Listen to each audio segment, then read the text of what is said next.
Well, a very good morning on the 1st of May. Happy Beltane. It's the 1st of May 2025. I'm staring at a map, a journey that I've already undertaken. But I'll start off by just letting you know where I've gone. I will zoom in so you can see a bit clearly. But this is Loch Rannoch down here. That's Loch Rannoch. And I parked up at the hotel. And I got permission, I got authorised certificate to keep my car there, so it was safer there than anywhere else on the road, you see. And then I walked out to the Annetts, the farm, and I headed up the old right away. There are confusing signage. I think it's to try and get you to avoid the property, pointing in different directions. So for a little while I actually got myself off track. But I had the map out and I realised to get up to these trees I should be able to get myself over and join on to the track that I needed to be on. You can come from, is it Crieff? Let me just check. I should remember. Yeah, Crieff Lodge, you can do it directly from there. Well, so anyway, so I'm at this Annett and I've come up and let me just zoom back out again please. I've taken the Drove Road all the way up through the moorland and up to, excuse me, all the way up to Dalnaspidal, which sits at the A9 juncture with the railway line and the A9 itself. So this is a route that I've wanted to do for a long time. And I thought with the weather as it is, I thought I'll do that. But it turned out there was a real lack of water. And the temperatures at night were a lot lower than what I anticipated. But I made it. It was a really hard struggle, particularly on the second day with blisters. A blister, not blisters, one blister in my heel, which was quite painful. And in the heat and the lack of water, it was pretty intense. But anyway, we made good progress on the first day. I got to Dalnaspidal. I knew I couldn't camp too close to the property, so I walked along the route of the cycle track, which is between the A9 and the railway track. Sorry, so the cycle track is between the A9 and the railway. I got myself a position to camp up. Let me zoom in and I'll show you a wee bit. So simply we're way down here, parked up at the hotel. I've walked out to start the journey here at Annett, and we've followed up through rough ground and over following the dotted line there, the tracks, not the dotted line, the dashed line, and then we go through a very boggy section here and we get back onto a track which goes through the west side of Loch Garry, and there's a long trip to Dalnaspidal. As I say, I came up and crossed the railway line and I joined onto the cycle track. You might see it there, it's dotted orange on the map. And I walked for a good distance, it's probably to about here, and I decided to camp up overnight on that in this terrain, which you'll see in the footage. And then the next morning I set off and I had a long walk down to Dalnacardoch Lodge, which is here. I never got an opportunity to see Wadestone. It's marked on the map up here, but it meant crossing a double carriageway on the A9, so I had to leave that. But anyway, we go down to Dalnacardoch and I join General Wade's Road at a later stage, which leads me all the way down. Let me just back out again so you can see, oops, from there all the way down to Trinafour. A long climb this is, a very long climb, you've no idea. And then we're down into Trinafour and then we've got another long climb up over the hill down and then all the way back to Kinloch Rannoch and down to Rannoch. Let me zoom back in again, give you an idea. So we're up here at Dalnacardoch. I stop and have a bite to eat at 11:15 on the 30th of April, and then we join the route, and this is a long climb, and then we're on to General Ways Road, and we get all the way, I mean it's a long way, to Trinafour. It says 5 miles from Dalnaspidal, but it felt longer, and then from Trinafour we get all the way down to join the road here at the Dalnaspidal Reservoir. The last mileage into Kinloch Rannoch itself was absolutely hell. I had no water.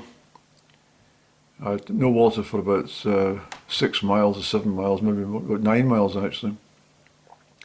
And the heat was the weight of the rucksack, the exhaustion, and also the blistered right foot. It was just the right heel was terrible.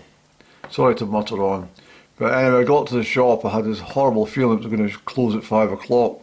I got there at 5 to 5. I couldn't believe it was open. Closes at 6, and I got a best can of juice ever. Can of lemon Fanta, ice cold. It was absolutely brilliant. The minute I drank it, I felt so alive. And I got a bottle of water, and then I had to walk out the extra mileage to the hotel, and then thank the people to allow me for parking my car here. It's such a beautiful night. I wanted to get something to eat there, but it was so busy with diners at 6 o'clock that I had to leave it. Really, it was just too busy. And I wasn't really dressed for the occasion. I've been out in the wilds for 26 or 29 hours. No, 24, yeah, 29 hours already. So what I did was I got to, when I came back, I got to Aberfeldy, and just before I got into, where are we, Annie? Double Bridge. We stopped at Double Bridge for a cigarette. And we're down, where the hell are we, Eddie? Get your directions right, Boyle. It's a long way to Aberfeldy. But there's a hotel here, just in here. And I stopped in and I said to them, do you do a takeaway meal? And I've got to say, it was absolutely brilliant.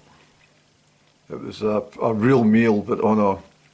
I didn't want to sit down in the restaurant, but I didn't have anything out of the freezer at home.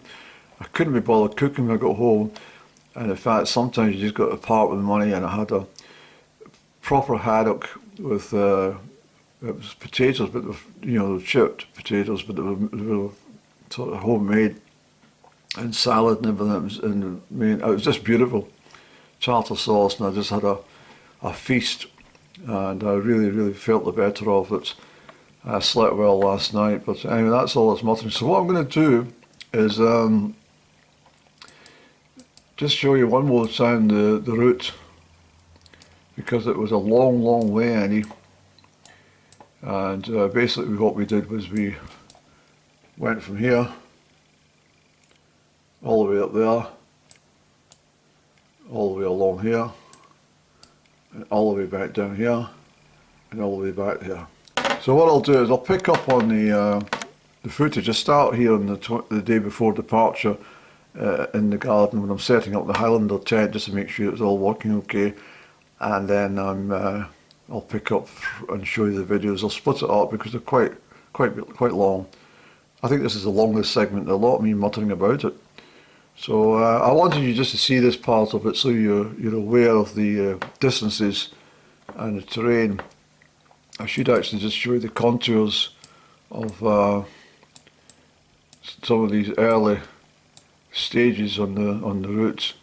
This is very steep ground, and Trinafour up to here was very exhausting. Very exhausting indeed in the heat. And by the time I got down to here, I was absolutely done in, totally.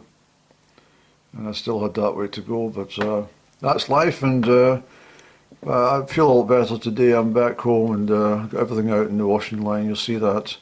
Anyway, I shall not mutter anymore. I'll let you get on with the video. Hopefully you enjoy it.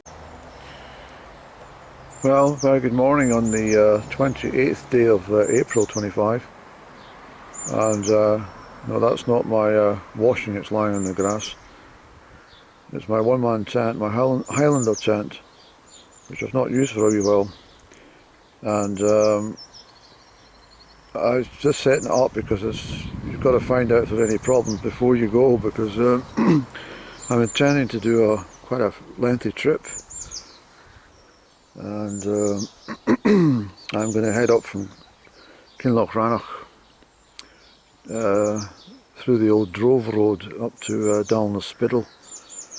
I'm going to cross the mountains following the A9 and the railway until I reach the old Wage Road, which will take me down to Trinafour, and from Trinafour I'll be walking to Rannoch, which is quite a distance. So it might be one night, 2 nights sleeping, and I don't want to be carrying lots of weight. I'm not going to even take my big rucksack. I'm just going to take the bare minimum, and I'm testing this tent because it's very lightweight. I've checked the temperatures. The lowest it's going to be is 4 degrees, so I should manage. And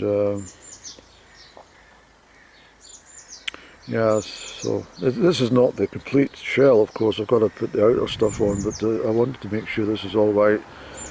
It doesn't give me much room, but all it is really is just completely for shelter. It's for somewhere to sleep inside, you see. It's not a bad tent, but it's not good in the wet conditions. Not really. But for the dry conditions that are expected for the next week, this will be absolutely ideal. So that will be my sleeping quarters for a couple of nights. I'd like to get away today, but there's a bit of a breeze. I can't be bothered with that, so I'm going to leave it till tomorrow. So yeah, it's been a gloomy weekend, so I'll be glad to get out and get some vitamin D and some sunshine, like everybody. And so that's me. I've got 3 tents. The big one that I normally use is fine, but it can be quite bulky, quite heavy, and therefore you need a big rucksack, and it's cumbersome. It's all right for short walks, but once you start walking 10 or 15 miles with that on your back, you know about it. I have done it, of course, but I'd rather just take the light one. So that's my idea today, and yeah, it should be all right, Andy. So we'll get planning and get organised for tomorrow's departure. Looking forward to it, actually. In fact, I'd like to zip up there tonight and just have a quick camp at Rannoch, and then we can set off early tomorrow. Well, very good afternoon on the 29th day of April 25. It's exactly 1 o'clock, and this is where I'm heading, to Dalnaspidal, next to the A9, passing through Loch Garry. So a long way, 15 or 16 miles today. I've got a full pack on. You can probably hear me slightly out of breath and heat. Loch Rannoch is down there, and I've walked about 1,000 metres from the big hotel that I had lunch in one time. And after I parked up, I saw that the sign said private parking, hotel only. I thought, let me just go in and check. So the lady very kindly gave me a authorised parking certificate, which is stuck in the windscreen, so that's good. So I won't have any hassles. Although I did tell her I was coming back tomorrow. There's a good chance I might not be back until the 1st of May. In fact, that was part of the reason I came this journey. I wanted to be out with the fairies on the move for belting. But I might not use all capture a bit short as normal, because I'm very conscious my battery won't last in this outing, and most of the remaining part of the journey. As I walk from Dalnaspidal down to Trinafour and join General Wage Road, I've got a long march to get back to Rannoch, then out to the hotel, so it's a long way. A very long way, Andy. You've undertaken quite a lot in this excursion, and the weight of this rucksack is going to be with you the whole journey. There's nothing you can get rid of apart from the water and 4 tins of tuna, which well, they do add weight, but it's the water and the tent and everything that's on my back and roll mat and all that sort of stuff. So let's crack on, Annie. And what we'll do, as I say, we'll take snapshots on the return journey, because this camera won't last until tomorrow. So thanks for joining me on this journey to Dalnaspidal.